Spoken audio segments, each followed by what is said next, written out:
Hey guys, it's the Buy Sell Love SoCal team, and today we're talking about 1031 exchanges. We've got Steve Decker with IPX Exchange. Yep. Tell us about yourself.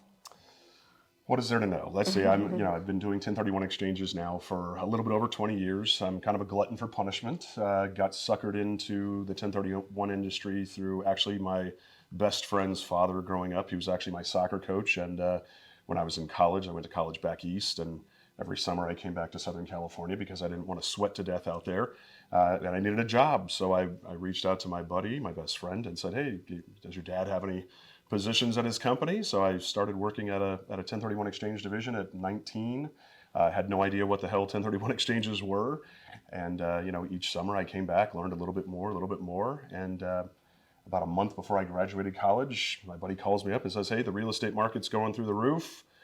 You want to make $35,000 a year right out of college with some benefits?" And I Yes, said, "Yeah, sir. absolutely, let's do it." So I've been in exchanges ever since. This is all that I've done with my career, and made a pretty damn good career out I of think it. you started somewhere that might be good for our viewers. For everybody who's like, Yes, what what is a is 1031 exchange? Why are we watching this? You had no idea at 19, Yeah. so Yeah, let's tell. It is kind of funny. Usually, like when I go up to the bar at night and I sit down next to somebody and they say, "Well, what do you do for a living?" Normally, I just tell them I'm in real estate, because trying to explain what a 1031 exchange is in a really short amount of time is pretty tough. But and you just hope they kind of go away at that point. But every now and then, somebody kind of presses me on it. "Oh, well, what part of real estate? How's the market?" Yeah, how's the market doing? And I'm like, "Oh, well, okay." So a 1031 exchange, it's actually a section of the Internal Revenue Code, the IRS tax code. It allows people that are selling investment real estate to defer all of the taxes that they would normally pay if they just decided to sell their real estate and cash out. So like anytime you make a profit from the sale of a piece of real estate, The government wants their money. money. That's absolutely right. So anytime you make a profit on the sale of a piece of real estate, typically you're going to give anywhere from 30 to 40% of your gain back to the government. Well, the government basically says, "All right, if you do a 1031 exchange, we're going to let you keep that 30 to 40%, but in exchange for that, I want you to go out and stimulate the real estate economy." So, for example, if you have a customer that sells a property for $1 million, they need to go out and buy something for $1 million or more if they want to defer paying all of their taxes. And so two quick things on that. So you made an interesting distinction, which I've gotten this pushback in my career. Have you guys ever heard this? People say, "I heard you could do a 1031 exchange on your principal residence." It is only for income properties, correct? So it's only for investment properties or properties that have been held in the productive use of your business or trade. So when it comes to primary residences, like let's say it's your current primary residence, if you wanted to make it eligible for a 1031 exchange, you would have to move out of the house for 2 years and turn it into a rental. So if you moved out today, rented it for the next 24 months, and then sold it, at that point you could do a 1031. Also, there are some cases, like if you own a single family home and let's say these two are your tenants and they rent rooms from you, a portion of your primary residence is actually technically considered investment real estate. So you can allocate A portion? a portion of it, yeah. Or like with a duplex, a triplex, a lot of times, you live in unit A, you rent out unit B, you can do a 1031 exchange with the portion of the real estate that is in fact being rented. But true investment. So if you write off a portion of like your home office, this isn't for you, or is it? Actually, a home office, if you are claiming your home office on your square tax, footage, then you could use a typically 15 to 20% of your primary residence is dedicated to that home office. So technically 15 to 20% of your primary residence would be eligible for an exchange. Interesting. So, if you're a real estate agent and you're selling your primary in Yorba Belinda and you're going to exchange for a new primary in Newport Beach, you could actually do a 1031 exchange with the approximately 15 to 20% that's allocated to that. So you can sort of do your primary residence. Yeah, and so that kind of goes along with my other question, which was you mentioned the $1 million example. So someone sells something for $1 million. Typically, they should have to go out and buy something for $1 million or more. Correct. What if they can't? What if they can only buy $800,000? What happens to that gap? Yeah, so what you're talking about is what's called a partial 1031 exchange. A lot of times, especially over the last few years, people have racked up credit card debt. Maybe they haven't been working as much as they'd like to be. A lot of times our customers will say, "Hey, Steve, I'm selling for $1 million, but I only want to buy at 800. Can I still do the exchange?" The answer is maybe. It really just depends on what your basis is in the property that you're selling. Oh. But let's say you've got a really low basis. Let's say you bought this property 30 years ago. What is right? basis? So the basis is, okay, so your cost basis is what you originally paid for the property. So let's use this $1 million example. Like, let's say you bought this property 30 years ago, you paid $200,000 for the property. That is your cost basis. Your cost basis goes up and goes down due to two factors. It goes up when you make improvements to the real estate. So like if you put a new roof on it, you did an addition to the property, let's say you added $100,000 over the life that you've owned the property, right? Your cost basis was $200,000. Well, now it's $300,000. It's gone up by the $100,000 of improvements that you've made. But on investment properties, so rentals, you also take a depreciation deduction. So what was 300 is now going down due to the amount of depreciation that you've taken. So let's say you've taken 150 of depreciation. Well, your basis was at 300, now it's down to 150 because you subtract 150 grand from that. So if you sell today for $1 million and your basis is now 150, you would pay taxes on the full $850,000 difference. So in that example, if your client said, hey, look, I just want to buy something at 800,000, they would still significantly defer a lot of tax. It would still economically be worth the cost to do the exchange. But they would just pay taxes on the $200,000 difference unless they happen to have some like carry forward losses from a previous tax year that they could use to offset some of the gain. Or a lot of times people don't realize this, they can go out and buy multiple properties. You can go out and take that 200 grand, buy a piece of dirt. You can go out and buy some windmills, some cell towers, some billboards, So it cemetery doesn't have to plots. be $1 million house. It can be spread. Diversified, yeah. Okay. Especially over the last few years. California, I'm based in California. You guys are in California. We're not a particularly landlord-friendly state, right? A lot of our customers have been exchanging out of state into states that are a little bit more landlord-friendly.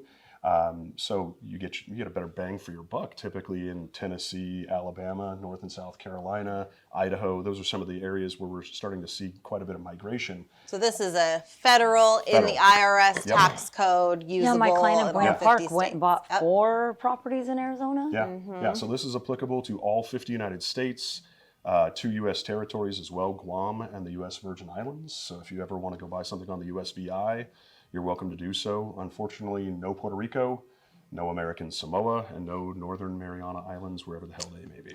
I was just going to say, I don't even know what you're talking about. Okay, so the process. So you've got an investor who knows they're going to sell their investment property. Where do they begin?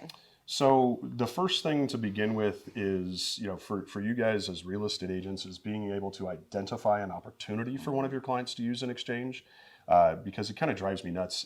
The first quarter of the year is actually the worst time of my year every year, because a lot of people call me up. Their tax advisors They call me and they say, hey, Steve, I sold a duplex in Huntington Beach last year, and my CPA tells me I owe $250,000 in capital gains tax, and he asked me, why didn't I do a 1031 exchange? And at that point, it's too late? And then at that point, it's too late. So they Google 1031, they call me, and they say, hey, can I still do it? So that's the first question. Because before you close escrow, it needs to happen. Can they already be in escrow? They could absolutely already be in escrow. But It just has to be before the proceeds. Because the proceeds has to be before the closing, actually. So this is a common misconception. And it breaks my heart, but at least 2 or 3 times a week, people call me and they say, hey, Steve, I closed escrow but on escrow Monday, still has the funds. Yeah, escrow's still holding my money. I haven't touched it, I promise. Oh, no. Can I still do the exchange? Unfortunately, the answer is no. late. Because you cannot have actual or constructive receipt of your funds. And when the money's just sitting in escrow, you've got constructive receipt. Interesting. Okay, so for people who don't know, when 1031 exchange is happening, the funds go from escrow and then they go to the 1031 intermediary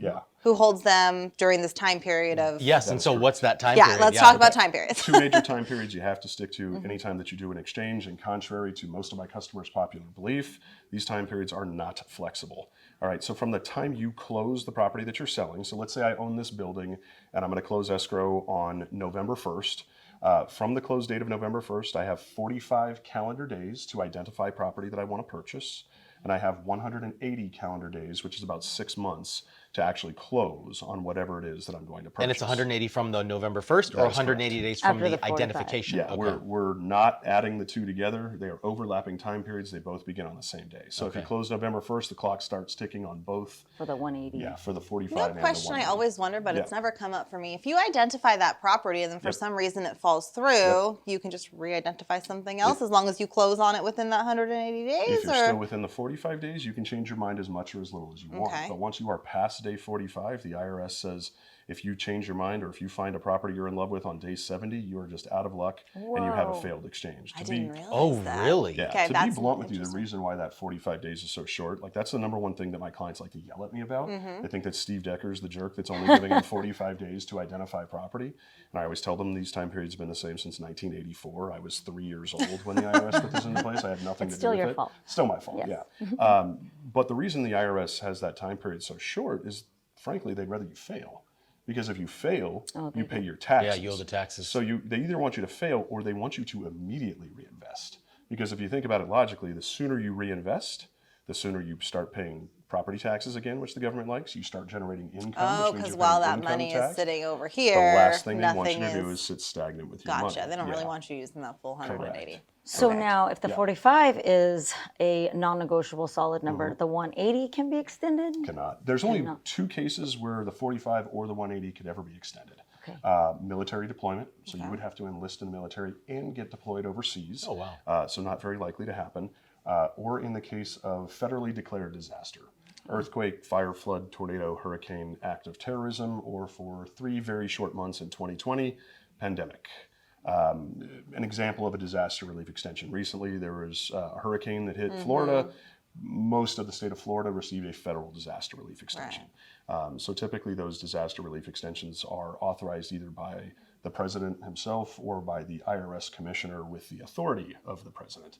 So they're relatively few and far between. Here in Southern California, unless we get a wildfire or the 30-year earthquake. Yeah. But we're yeah, you hear that on probably the not- news that a disaster, that's so Yeah. they can get funds and do things like That's right. this. Okay, that That's makes right. sense. Yeah. So in the case where if somebody is going to be using the funds to buy multiple properties, they have to identify all of them within that Correct. 45 days. Okay. That is correct. Wow. Yeah. Yeah. So you'd have to move quickly. What is your cost? What is the cost for We keep our fees really simple. We don't charge based on a percentage or anything like that. Just to be blunt with you, there's no more work for me if you sell something for $100,000 or $100 million. We typically charge $1,000 for an exchange. That $1,000 includes the property that you sell, and it also includes your first purchase. So if you sell one, buy one, $1,000 is That's the it? total cost. That's it. So my pretty father-in-law cut. just did one with you recently where we Yep. sold, and then he ended up buying, I think, 3 condos. So it was Yep. just for each additional property, there was another Typically $500. flow. Okay. Wow. Yeah, second, third, fourth, we typically charge $500 per Got it. purchase. Yeah. Wow. So can you talk about reverse 1031? A lot more expensive. Yes, Okay. yeah. So we do have quite a bit of reverse 1031 exchange activity these days because the inventory is still fairly low. People, properties are moving fairly quickly. They're sitting a little bit longer than they were before. Now, a reverse is where you close on the replacement property Purchase. first. That's so right. how does it? How does it work for Totally, people who don't know? totally different. So a reverse exchange is where you go out and buy 1st and sell second. And you have to know before buying that you're going to be doing this. You have to set up the exchange before you close the one that you're buying Okay. in that case. So again, let's say I own this building, but in the meantime, the building across the street is on the market and I want to buy it. I can actually go out and buy the property across the street. And then from the time that property closes, I have 180 days to get this property sold and off my Wow. books. Okay. Okay. Now, the reason it's far more complex and far more expensive is because the IRS does not allow your customer to be on title to the property they're buying while they're still on title to So this they have property to that set they're up selling. some sort of shell So corporation. we create an LLC on their Okay. behalf. We assign into the rights of their contract for the property. Typically, Oh, wow. Yeah, that is a lot more work. yeah, we go on title to that property. We then triple net lease the property back to your customer, so they're completely in control of the real estate. We jointly go on the insurance policy, and we hold title to that property until they Wow. get this building But sold. particularly in 2020 and 2021 when interest rates yeah. were so low and you were competing against so many, this was a great way to make sure you Absolutely. didn't run out of time. Yep, it was. Okay. I never saw more reverse exchange activity than in 2021. I bet. I mean, it was absolutely Pandemic. astronomical. So let me ask a question. Is it just the purchase price included? Let's say you sell for $1 million and you buy for $1 million. Yeah. Or is it also closing costs can be included in that? to add up to $1 million? Sure. So you can, on the property you sell, you can typically deduct escrow fees, title fees, commissions, recording fees, transfer tax, et cetera. So that lowers you'll your typically shave off about 6%, 6 to 7% in California. So if you sell for $1 million, your real number is not $1 million. It's probably more like 940, 930, somewhere in there. And so like and that becomes your correct. Okay. Yeah, so you would need to buy at 940 or more in order to defer. and the every purchase dollar price is tax. $940, not the total cost with your fees, your So escrow fees and title you fees is can, $940. so it works both ways. So Okay. on the property you buy, you can, if you're paying a portion of the closing costs, you can include that. You do not want to use 1031 exchange fee or funds, however, for anything associated with the cost of obtaining the loan. So no points on the loan, no loan processing fees, no points on, nothing really tied to the loan. If there's a lender required inspection or appraisal, you typically don't want to use 1031 money. But on escrow fees, title fees, Perfectly fine. Okay. Yep. Yeah. good to know. Yeah. Now, what if a weird scenario? I did get this one time. What if someone sells their investment property, they 1031 that into a new investment property, Yeah. like for like, same price, everything. Sure. The tenant moves out after, say, 1 year or 2 year or 3 year. Yep. Are they then liable if they don't hit that 2 year? Are they then liable for the taxes on that because now the tenant has not occupied it during the 2 out of the last 5 years? Like, how does that work? No, so if you do a 1031 exchange and you go buy another investment property, I mean, if the tenant moves out of the property after 6 months, a year, whatever the case may be, I mean, that's perfectly fine. Okay. If you want to be able to move into that property, Yeah. you need to keep it as an investment for at least 24 months Okay. before you move into it. Okay. But during that 24-month period, it doesn't have to be a full-time rental. Okay. Typically, a CPA is going to tell you that they want at least 2 weeks of rental income each year for that 24-month period. So if you bought the property and you want to rent it out for 2 weeks in year one, and you want to rent it out for 2 weeks in year two, Qualifies. it qualifies. And That's very after the interesting. 2 years is up, if you want to move into it, live there until the day you die, perfectly fine. A lot of people are using exchanges to buy their dream retirement home at this point. As we're starting to see, I mean, the baby boomer generation is getting up there in years, my parents' generation. A lot of those customers are sick of the 3 T's. They're sick of the toilets, the trash, and the tenants. And so they're starting to call me and say, hey, Steve, I own 3 rental properties in Yorba Linda. I've always wanted to retire to the beach in Miami. Is there a way that I can do this through a 1031 exchange? Absolutely.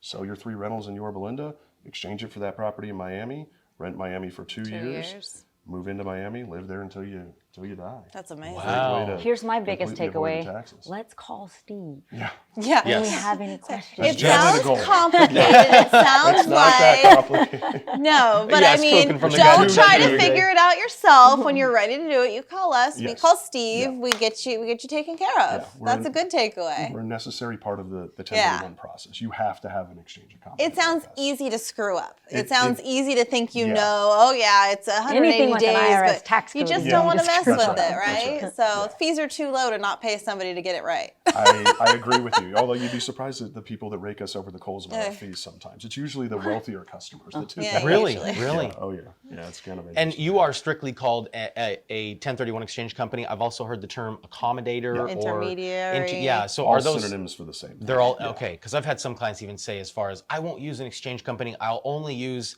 an accommodator or an intermediary. But it's all the same thing. same. All the same thing. Okay. But one thing to note, all intermediaries are not created equal.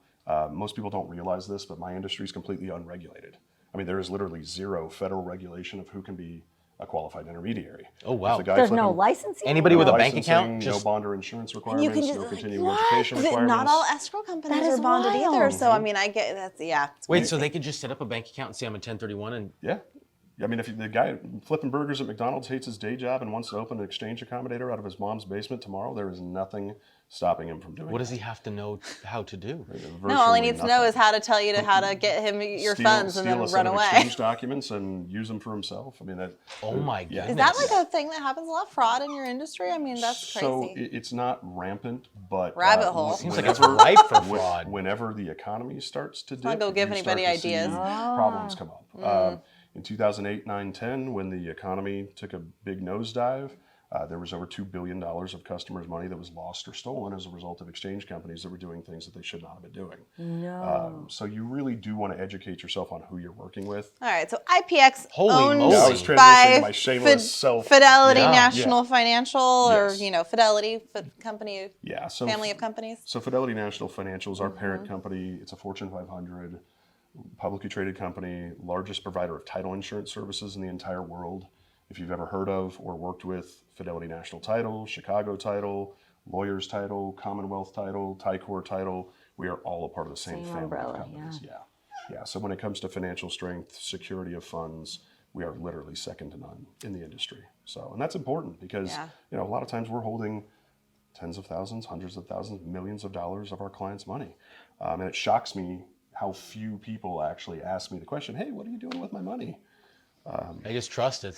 They just trust that they probably trust that it's a regulated industry. Right, yeah. But it's not. Wow. So Well, hey, we would only bring you somebody trustworthy and awesome. So when it's time for you to sell your investment property, you call us, we call Steve, Yep. we get you taken care of. If you're still watching, make sure you hit like. And subscribe. Yes. Steve, thank you so much. anytime. Thank you. Appreciate it. Appreciate This the has been opportunity. fascinating. Really Yeah. appreciate the information. See you at the Anytime. next Thank one. you. All right, see you later. Take care, guys.